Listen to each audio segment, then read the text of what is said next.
चाहिए दैट से। पढ़ो, उन फॉर्मूले की एप्लीकेशन होंगी, उनको लगाओ, यू विल रियलाइज कि सारे न्यूमेरिकल्स होते चले जाएंगे। जो जो एक दो छोटे छोटे पॉइंट्स हमें जरूरी याद रखने हैं उनको तो हमें ज़्यादा एम्फेसाइज करना है। चलिए, EMI बोले तो electromagnetic induction. Moral of the chapter क्या है हम लोगों के पास? फ्लक्स। फ्लक्स का फॉर्मूला बोलो, BA cos थीटा। सारे बोलो, सारे बच्चे बोलो, BA। और फ्लक्स का फॉर्मूला बना है हमारे पास B × A × cos of theta। What is B? Magnetic field. What is A? Area vector. What is theta? Angle between B and A। अच्छा एक बार बताओ, अगर कहीं न्यूमेरिकल्स में ये स्टेटमेंट आ जाए कि magnetic field is perpendicular to the plane of coil, मतलब क्या होगा? हाँ, मतलब ये कॉइल है ना मेरे पास। अब इस कॉइल के ये वाला कॉइल जो ये plane, this is plane of the coil, इस पे परपेंडिकुलर है मैग्नेटिक फील्ड। तो कॉइल का एरिया वेक्टर किधर होता है? परपेंडिकुलर। या तो इधर मानोगे या इधर मानोगे, हाँ है ना बोलो बच्चों। और फिर अगर हमारे पास ऑप्शन है तो कौन से को मान के चलते हैं? 0। तो ये एरिया वेक्टर मान लो, ये B मान लो, तो हमें क्या पता लग गया बच्चों? थीटा की वैल्यू हर न्यूमेरिकल में आपको मैक्सिमम देखने को मिलेगा। अब ये बताओ, ये कौन सा एरिया मानते थे हम लोग? एरिया कौन सा area? Which is inside the magnetic field, हाँ है ना बोलो बच्चों। विच इज, सारे बोलो, विच इज, चलिए, इनसाइड द मैग्नेटिक फील्ड। फिर हम लोगों ने यहाँ पर देखा कि जब जब ये चेंज हुआ, क्या? फ्लक्स। फ्लक्स को चेंज कराने के कितने तरीके? एरिया को चेंज कर दो, B को चेंज कर दो, थीटा को चेंज कर दो, ये सारे के सारे तो वेरिएशन देखने हम लोगों को। तो जब जब फ्लक्स चेंज हुआ तब तब क्या इंड्यूस हुआ? EMF। लो भैया, E बोले तो -dϕ/A। माइनस साइन किसने बोला? लेंस ने। क्या बोले, जल्दी बोलो। कि जब जब फ्लक्स चेंज होगा करंट इंड्यूस होगा। अगर सर्किट कंप्लीट है तो करंट फ्लो करेगा। करंट हमेशा ऐसी डायरेक्शन में फ्लो करेगा कि अपने ही कोर्स को अगर हमें flux as a function of time given है, बच्चों आराम से सुनना। मान लो flux as a function of time हमें दे दिया गया, हमसे बोलोगे इंस्टेंटेनियस, मान लो बोलोगे find EMF at t equal to 2 seconds and find E induced between t equal to 1 to t equal to 2 second. बोलो कैसे करेंगे? हाँ, जब भी ये निकालना होता है तो we are dealing with instantaneous EMF। हाँ ना बोलो बच्चों। तो इंस्टेंटेनियस EMF का फॉर्मूला ये है d∅dt करो, t की वैल्यू को रखो, जो भी आएगा वो इंड्यूस्ड EMF आ जाएगा। जब भी ये पूछा गया इसका मतलब एवरेज। क्या मतलब बच्चों? तो एवरेज का EMF देखो कैसे निकालेंगे, मतलब एवरेज कैसे निकाला जाएगा? Flux final minus flux initial by T final minus. अब ये बताओ, ये फ्लक्स इनिशियल कैसे निकाले? ये इनिशियल टाइम है बच्चों। ये क्या है बच्चों? इनिशियल को इसमें पुट कर देंगे तो इनिशियल फ्लक्स मिल जाएगा, इसको इसमें पुट कर देंगे तो फाइनल फ्लक्स मिल जाएगा। दोनों को माइनस कर देंगे, डेल्टा T यहाँ से आ जाएगा। क्या E आ जाएगा बच्चों? सोच के देखो, जिस भी कॉइल में ये फ्लक्स चेंज हो रहा है उसका अपना एक रेजिस्टेंस मान लेते हैं R क्या मान लेते हैं बच्चों? सारे बोलो, रेजिस्टेंस।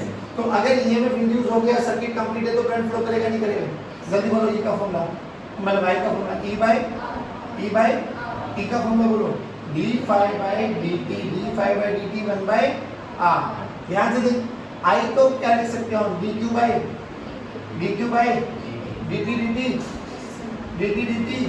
तो dq की वैल्यू देखो, d∅/dt क्या है?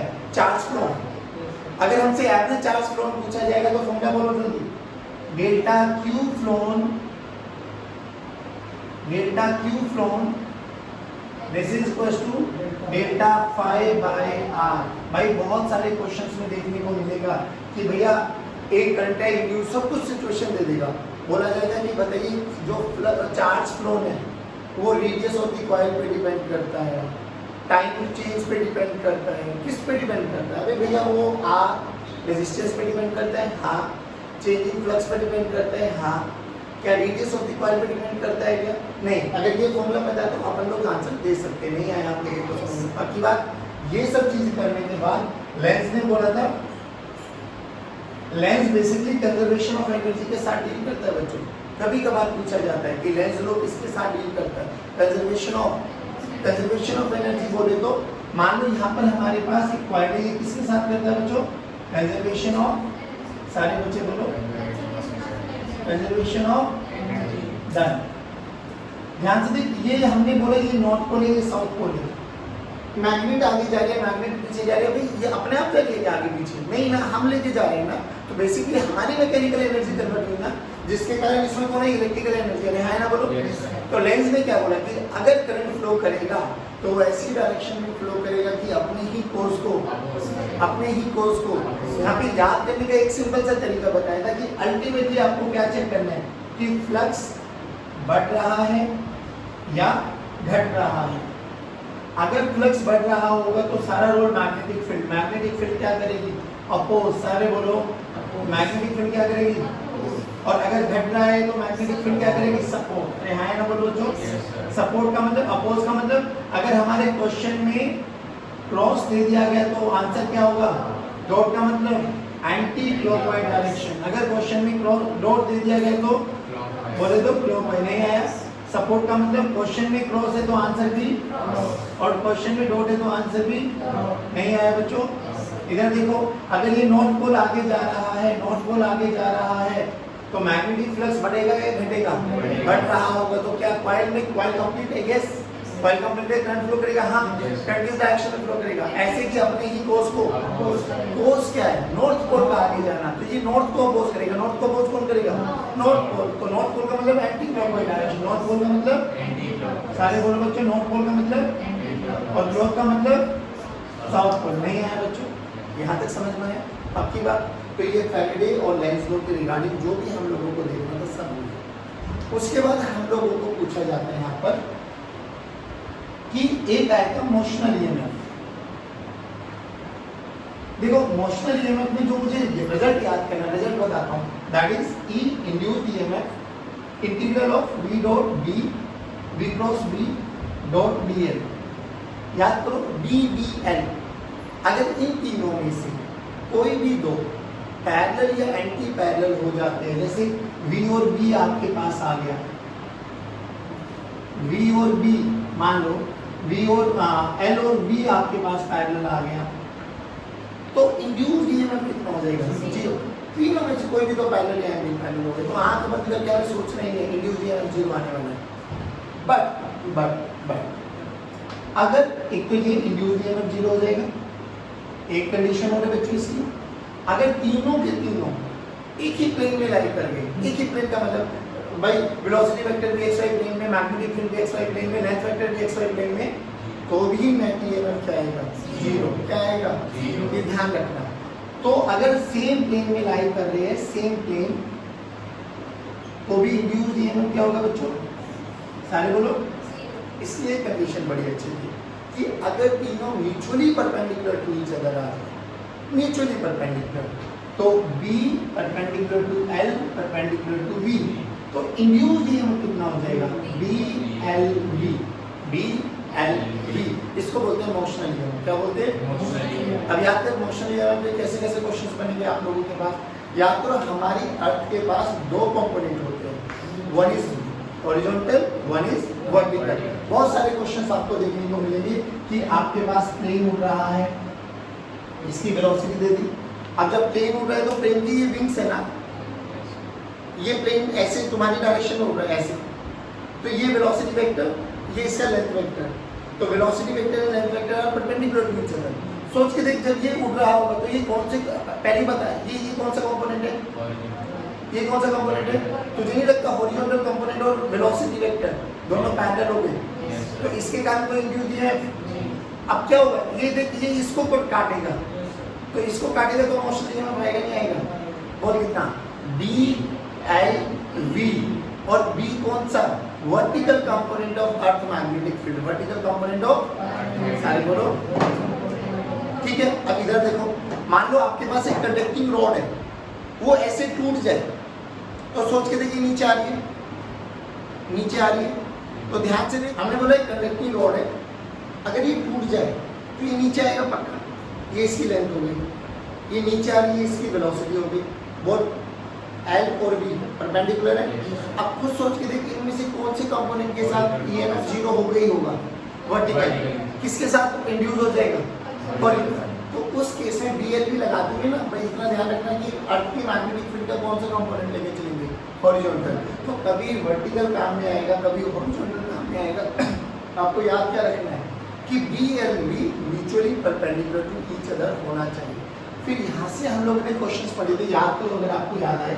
ये इंटरफेस माना था कि इसके इधर मैग्नेटिक फील्ड कितना है बच्चों, जीरो, और यहाँ पे मैग्नेटिक फील्ड एग्जिस्ट कर रहा था, राइट।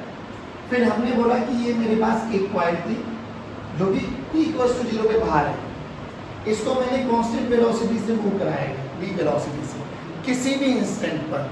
तो मुझे नहीं लगता भाई ये कुछ ऐसे एंटर कर जाएगी। तो अब जब इसमें पहले बताओ फ्लक्स बढ़ेगा या घटेगा, बढ़ेगा। बढ़ेगा तो सपोर्ट या अपोज, अपोज। अंदर क्या है, मैग्नेटिक फील्ड V1 है अंदर, तो ये कैसे बनाएगा, बाहर। बाहर का मतलब एंटी क्लॉकवाइज डायरेक्शन, बाहर का मतलब तो करंट निकालना हम लोगों को आ गया। अब हमसे बोला गया कि अगर मुझे इसमें पूछा गया करंट कितना आ गया, तो मान लो इसका रेजिस्टेंस R दिया ना बाबा। अब इसमें EMF इंड्यूस कितना होगा, ध्यान से देख। इसके बाद 4 कंडक्टर है, conductor number 1, conductor number 2, conductor number 3, conductor number 4। तुझे नहीं लगता ये वाली वेलोसिटी इधर है, ये वाला कंडक्टर और ये वाला कंडक्टर, ये वाली वेलोसिटी और ये वाला कंडक्टर पैरेलल है, तो इसमें इंड्यूस EMF, इसमें। अब ये देखिए तो मैग्नेटिक फील्ड के बाहर है, तो इसमें तो होगा ही नहीं। तो जो भी EMF बनने वाला है, तुम्हें नहीं लगता वो इसमें बनने वाला है, कितना बनने वाला है, B। देखो B अंदर है, V इधर है और L परपेंडिकुलर है, तो डायरेक्ट क्या आंसर बोलेंगे, BLV। क्या बोलेंगे, मान लो इसके लिए L है, अरे हाँ है ना, बोलो बच्चों। अगर इसमें EMF इंड्यूस हो गया BLV। अब बात ये आती है कि जो ये कंडक्टर था ना बच्चों, ये बैटरी की तरह काम करने वाला है। अब बैटरी है तो कहीं ना कहीं एक हायर पोटेंशियल होगा और एक, अब हाउ टू चेक कि कौन हायर है कौन लोअर है, क्या तरीका बताएगा। जिस भी कनेक्टिंग रॉड को आपको चेक करना है कि A पॉइंट हायर है या B पॉइंट हायर है, जैसे फॉर एग्जांपल मान लो कि आपके पास कोई भी कनेक्टिंग रॉड है, ठीक है बाबा, ये वाला पॉइंट A है, ये वाला पॉइंट B है, मैग्नेटिक फील्ड अंदर है और ये नीचे आ रहा है V वेलोसिटी से। क्या बोला था, तरीका बताओ कि इस पे एक पॉजिटिव चार्ज कंसीडर कर लो। क्या कर लो बच्चों, सारे बोलो, पॉजिटिव चार्ज कंसीडर कर लो। पॉजिटिव चार्ज कंसीडर करते हुए क्या निकाल लो, फोर्स, या तो फोर्स या फोर्स का कोई भी कंपोनेंट जिस डायरेक्शन को इंडिकेट कर रहा होगा वो हायर पोटेंशियल होगा। देखो ध्यान से, father, mother, child, force, magnetic field, current. तो मैग्नेटिक फील्ड अंदर है, बेटा नीचे आ रहा है, मतलब चाइल्ड नीचे, करंट नीचे है, और B इधर डायरेक्ट, फोर्स इस डायरेक्शन में, तो यानी B is at higher potential. तो अगर मैं इसको बैटरी बनाऊं तो ये ऐसे इंडिकेशन हो जाएगा, यस या नो। अब ध्यान से देख, क्या मैं इस सर्किट को इक्विवेलेंट बना सकता हूँ। इसमें देख ये वाली रॉड आगे जा रही थी V वेलोसिटी से, मैग्नेटिक फील्ड अंदर है, तो इसमें बताओ C और D में कौन हायर कौन लोअर, C हायर। यानी मैं इसको इक्विवेलेंट बना सकता हूँ बच्चों ऐसे। कितना EMF, BLV, कितना EMF, BLV। ध्यान से देखो, इसका एक रेजिस्टेंस है R। तुम्हें नहीं लगता इसमें करंट निकाल सकते हैं हम लोग। करंट का फॉर्मूला ओम्स लॉ के अकॉर्डिंग V बाय, सारे बोलो V बाय, तो I का फॉर्मूला क्या बन गया बच्चों, BLV बाय R। नहीं आया बच्चों। अब जैसे ही इसमें एंटर कर गया, करंट फ्लो कर गया, यहाँ पर एक रूल आता है बच्चों, एक फॉर्मूला भी पढ़ा है आप लोगों ने, कि देखिए कॉमन सेंस का क्वेश्चन पूछा जाता है कि ये बताओ जब ये एंटर करेगा तो इसकी वेलोसिटी V है, मैं चाहता हूँ कि ये अभी भी इसी यूनिफॉर्म वेलोसिटी से मूव करता चला जाए, यूनिफॉर्म वेलोसिटी से मूव करे। सोच के देखो, अगर इसमें करंट है, करंट ऊपर की तरफ गया ना एंटी क्लॉकवाइज डायरेक्शन में, तो करंट ऐसे फ्लो किया यानी ऊपर की तरफ करंट गया, और ये कंडक्टर किसमें लग गया, मैग्नेटिक फील्ड में, और ये चल भी रहा है इस डायरेक्शन में।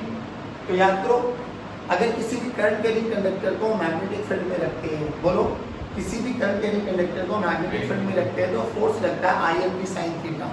ILB, तुम्हें नहीं लगता है इस वाले कंडक्टर पे भी लगेगा ILB sin थीटा? भाई बेसिक है, लगेगा, हर जगह लगेगा। ILB sin थीटा में L क्रॉस B निकाल देते हैं हम लोग, फोर्स की डायरेक्शन। L किधर होता था, जिस डायरेक्शन में करंट फ्लो कर रहा है, करंट किधर चल रहा है, ऊपर, L cross B, L cross B, L cross B, L ऊपर क्रॉस बी, फोर्स इधर, तो एक इस पे मैग्नेटिक फोर्स लगा इस डायरेक्शन में। अब यहाँ से देख, मैं आगे चल रहा हूँ, मेरी वेलोसिटी वेक्टर, मुझे कोई खींच रहा है पीछे की डायरेक्शन में, तुम्हें नहीं लगता मेरी वेलोसिटी घटने वाली है? बट अगर मुझे अपनी उसी वेलोसिटी को मेंटेन करना है तो आपको नहीं लगता कोई ना कोई एक्सटर्नल सोर्स मुझे इसी डायरेक्शन में खींचना चाहिए? तो अगर मुझे वेलोसिटी को कांस्टेंट रखना है तो एफ एक्सटर्नल कितना होना चाहिए बच्चों? जल्दी बोलो, एफ एक्सटर्नल कितना होना चाहिए? एफ बी के बराबर। और एफ बी कितना है? आई एल बी के बराबर। कितना है बेटे? अरे सारे बोलो। हाँ, अगर हमें वेलोसिटी को कांस्टेंट रखना है तो इतना एक्सटर्नल फोर्स लगाना। अब आई कितना है? आगे भी निकाला है, बी एल बी बाई, तो रद्दू यहाँ पे बोलो B square L square B by R. हमें इतना फोर्स लगाना पड़ेगा कि मुझे अगर इस करंट कैरिंग कंडक्टर को यूनिफॉर्म मैग्नेटिक फील्ड में मूव कराना है विद कांस्टेंट वेलोसिटी। यहाँ तक समझ रहा है? पक्की बात। एक छोटी सी बात बताऊंगा, यहाँ से बहुत सारी चीज़ें पूछी जाती है। Flux as a function of time का ग्राफ दे दिया गया, E as a function of time का ग्राफ बनाओ, I as a function of time का ग्राफ बनाओ। सिंपल सी बात बताना, ग्राफ हमें क्या चीज़ देता है? दो चीज़ें, या तो एरिया या अब फाई और टी का स्लोप क्या देता है? D phi by d t. और d phi by d t देखो क्या है? EMF induce. नहीं आया तो अगर मेरे पास फाई और टी का ग्राफ दे दिया जाए तो मुझे क्या चीज़ कैलकुलेट करनी चाहिए? स्लोप। स्लोप देख रहे हैं कांस्टेंट है क्या है भी स्लोप है या नहीं है। तो देखो सिंपल सा फंडा मानते हैं कि मेरे पास अगर एक फाई और टी का ग्राफ दे दिया जाए, फाई टी का graph,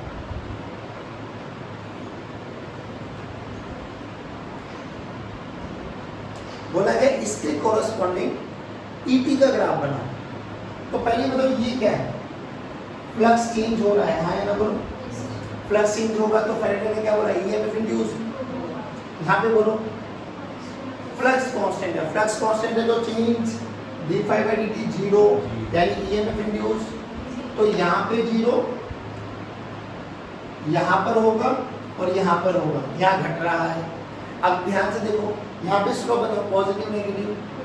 positive. D phi by acute angle है, पॉजिटिव नेगेटिव, और स्ट्रेट लाइन का स्लोप हमेशा क्या रहता है?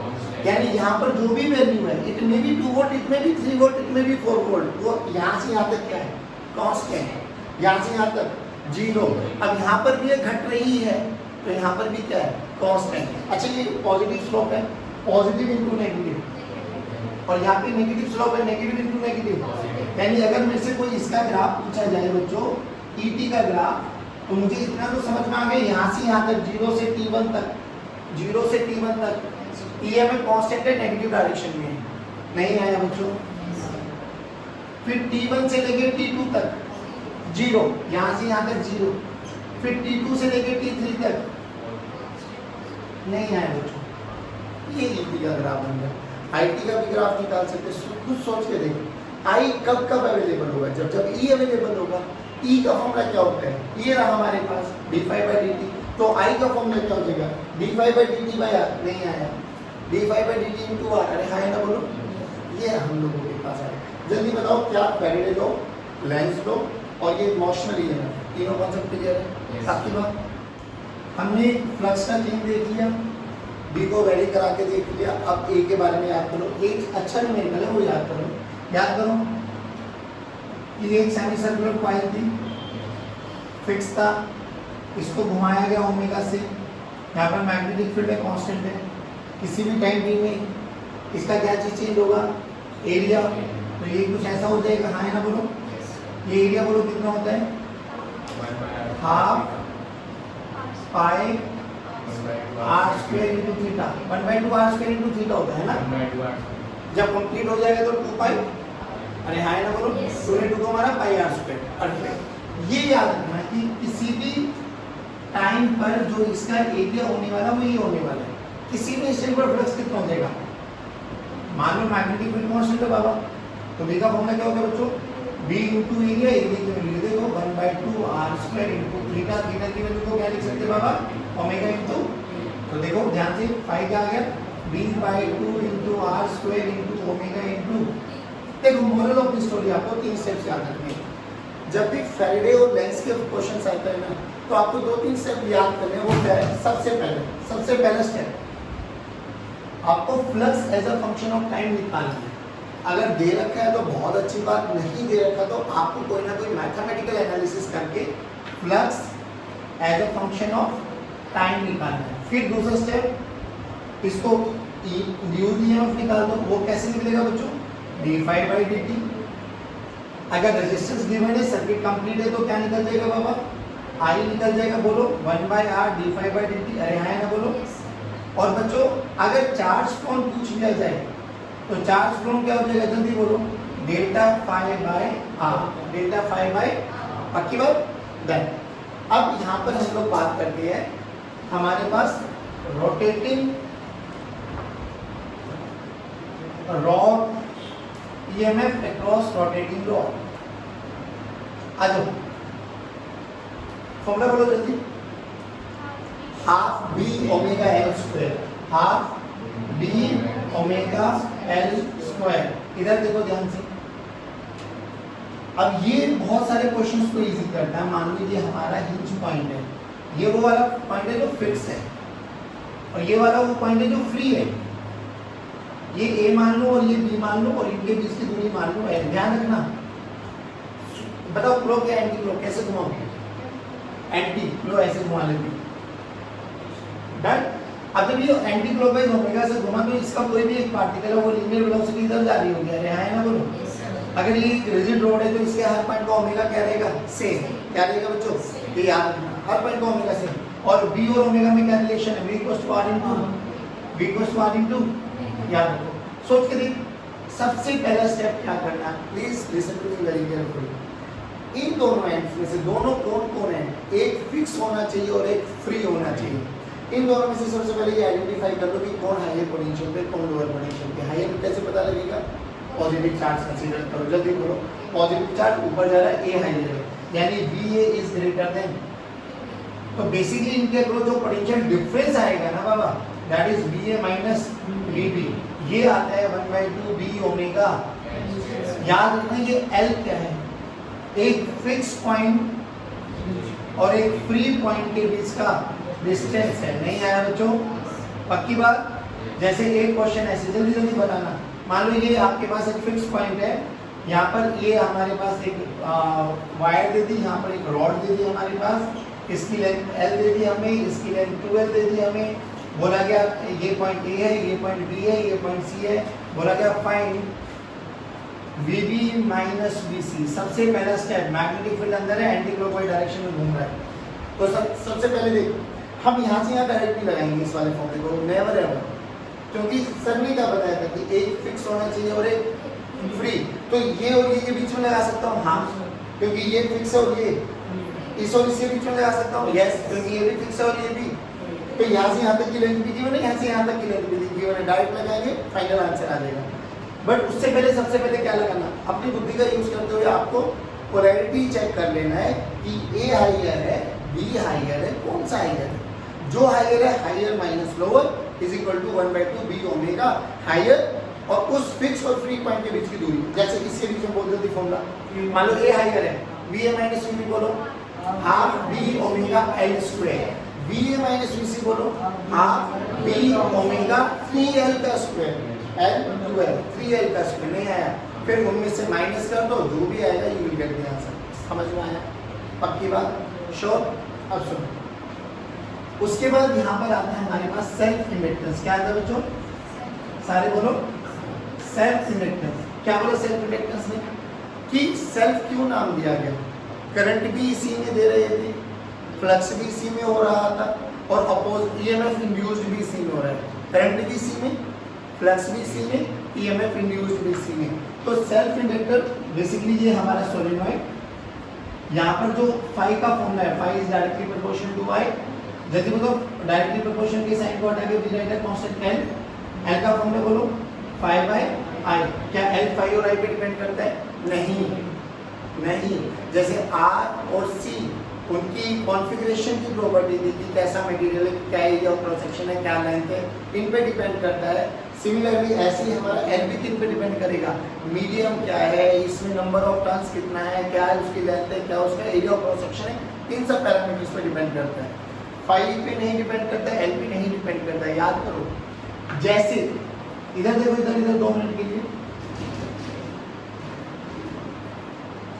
जैसे ही हम लोगों ने यहाँ पर स्विच को लगाया, ऑन किया, करंट इनिशियली 0 था, फिर करंट बढ़ते बढ़ते मैक्सिमम तक जाएगा, लेकिन जब ये 0 से मैक्सिमम वाले प्रोसेस में हो रहा होगा, क्या यहाँ करंट चेंज हो रहा होगा, करंट चेंज हो रहा होगा, तो क्या इसमें बी बोलो, mu naught into N into I change हो रहा है तो आई चेंज हो रहा है, आई चेंज हो रहा है तो बी चेंज होगा, बी चेंज होगा तो फ्लक्स चेंज होगा, ईएमएफ इंड्यूस होगा।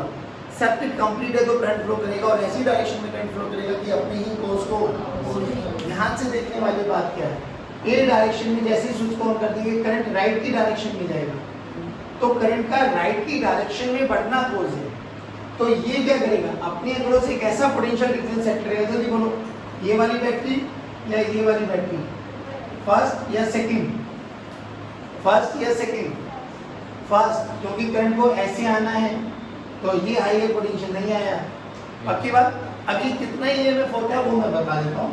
यहाँ पे जो ये बैक ईएमएफ बोला जाता है that is L d i by d t, L d i by a वाले फैक्टर को देखो, d i by d t क्या कहता है, rate of change of current, यानी ये बैक ईएमएफ तभी तक पॉसिबल होगा जब तक करंट बढ़ रहा होगा, या जैसे ही करंट कांस्टेंट आ जाएगा, जैसे ही करंट कांस्टेंट आ जाएगा, तो मुझे नहीं लगता बाबा d i by d t की value, d i by d t की वैल्यू, अब याद करो यहाँ पे क्या बताया गया था कि एट टी इक्वल्स टू 0, जैसे ही समय शून्य पर जैसे ही करंट को दबाओगे, स्विच को दबाओगे, क्या होगा, ये इंडक्टर एक ओपन सर्किट की तरह बिहेव करेगा। क्यों? क्योंकि ये करंट को जाने नहीं देगा। ये कब तक प्रोसेस होगा, जब तक करंट चेंज हो रहा हो। जैसे करंट कांस्टेंट हो गया तो inductor will become a pure conductor. देखिए क्वेश्चन कराया था, तुम याद रखो, ध्यान से देखो, जल्दी आओ बच्चों।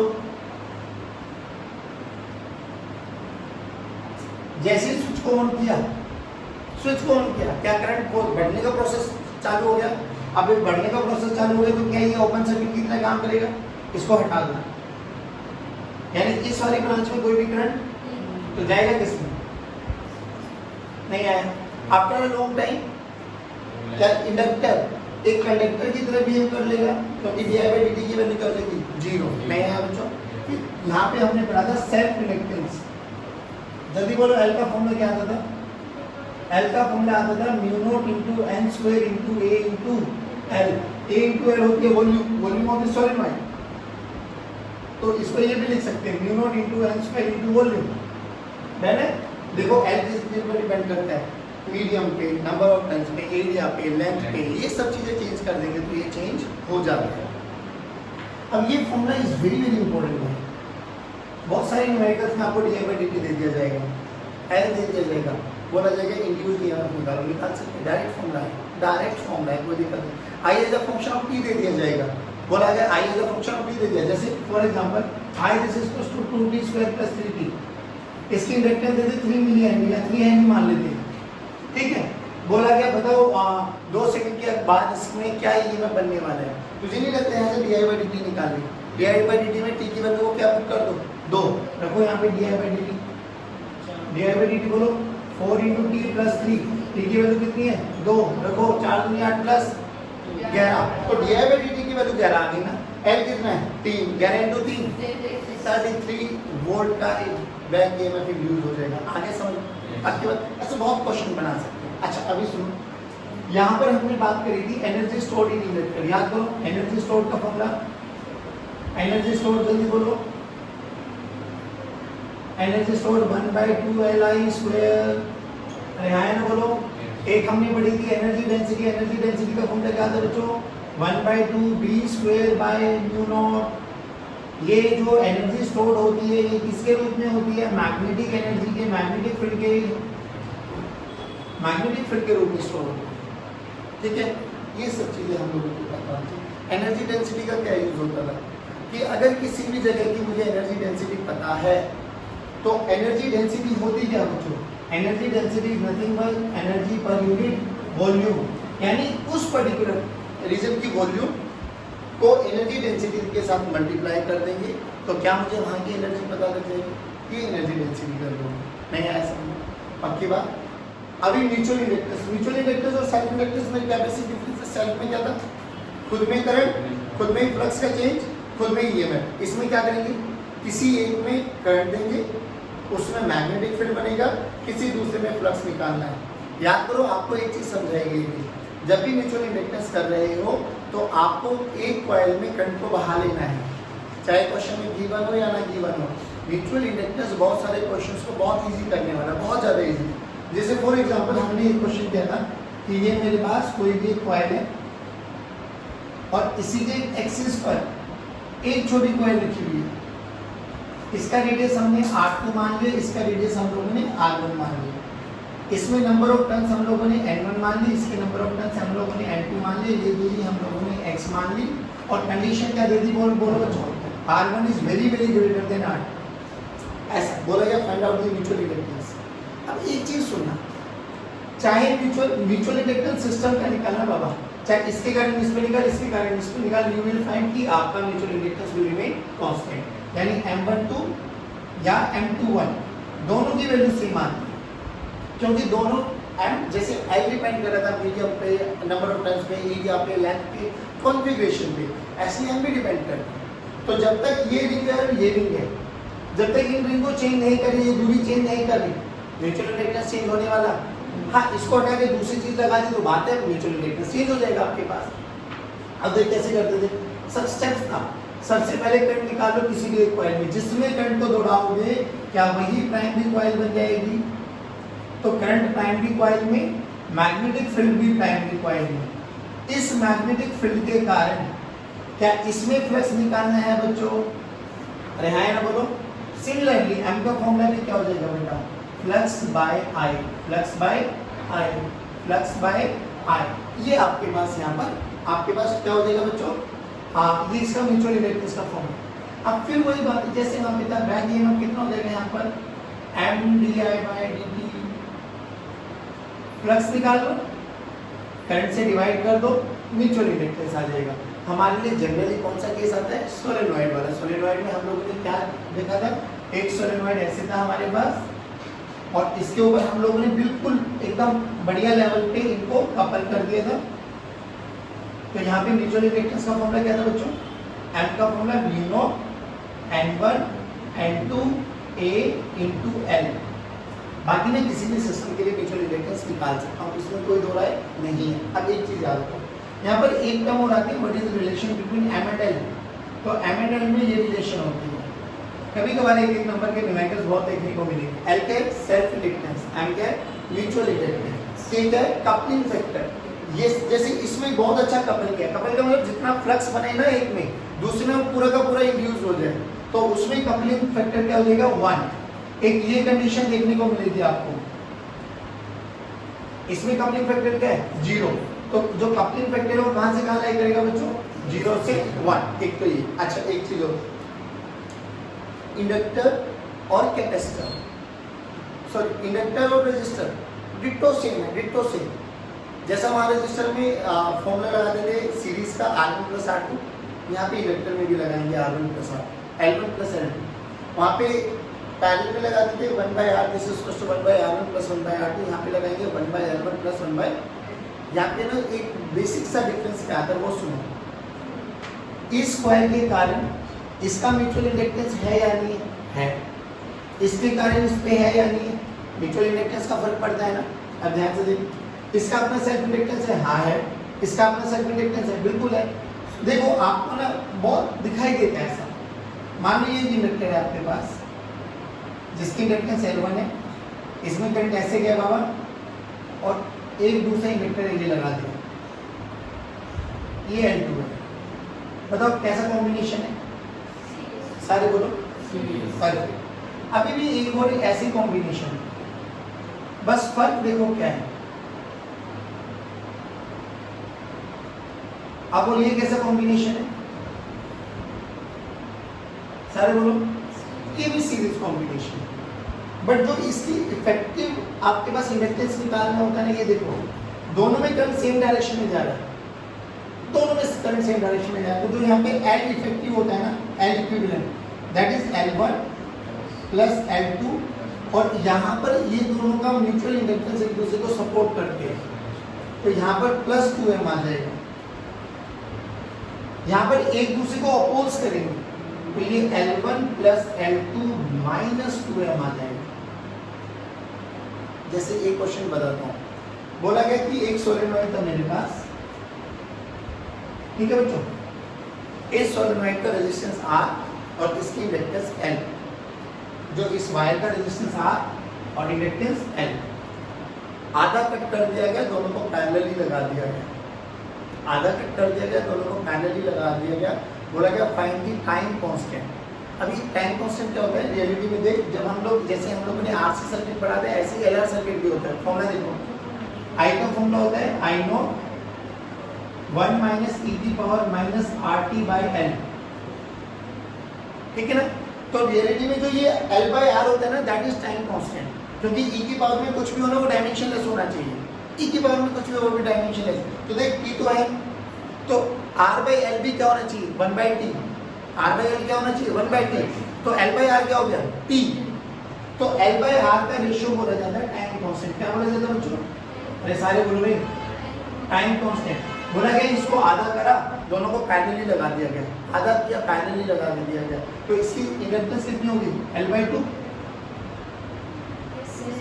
L बाई 2, हाँ है ना, बोलो पक्की बात। और रेजिस्टेंस कितना हो जाएगा R बाई 2, R बाई 2। तो इंडक्टेंस निकालनी है हमें, टाइम कांस्टेंट निकालना है, तो पैरेलली लगा दिया गया, उसको पैरेलली सोल्व कर लो, रेजिस्टेंस को भी पैरेलली सोल्व कर लो, L रख दो, R रख दो। बेसिकली टाइम कांस्टेंट को ऐसे याद करो, L effective by R effective, जो भी आएगा हमारे पास आंसर आ जाएगा। टाइम कांस्टेंट की यूनिट क्या होगी सेकंड, क्या होगी बच्चों एक छोटा सा कि अगर कभी कभार रजिस्टर और इंडक्टर एक साथ मिल जाए, क्या हम इन दोनों के अक्रॉस पोटेंशियल डिफरेंस निकाल सकते हैं क्या। मान लो यहाँ पे करंट गिवन है I और यहाँ पे rate of change of current भी गिवन है -1 एम्पियर पर सेकंड, ये मान लो 2 ओम है, ये मान लो 3 हेनरी है, ये मान लो 10 वोल्ट है। What is the potential difference between A and B, कैसे सिखाया था, वैसे ही मानो जैसे रेजिस्टर के केस में मानते आए थे, जहाँ से करंट एंटर किया वो plus minus plus minus plus, बस याद क्या रखना था, जब यहाँ से चलेंगे VA माइनस VB, तो बोलो VA प्लस से minus I into R plus से minus L into DI by. बोला क्या था, जब भी ये लगा रहे हो DI बाई dt को क्या रखना है विद साइन, क्या रखना है बाबा विद साइन, बस प्लस से minus V this is equals to VB।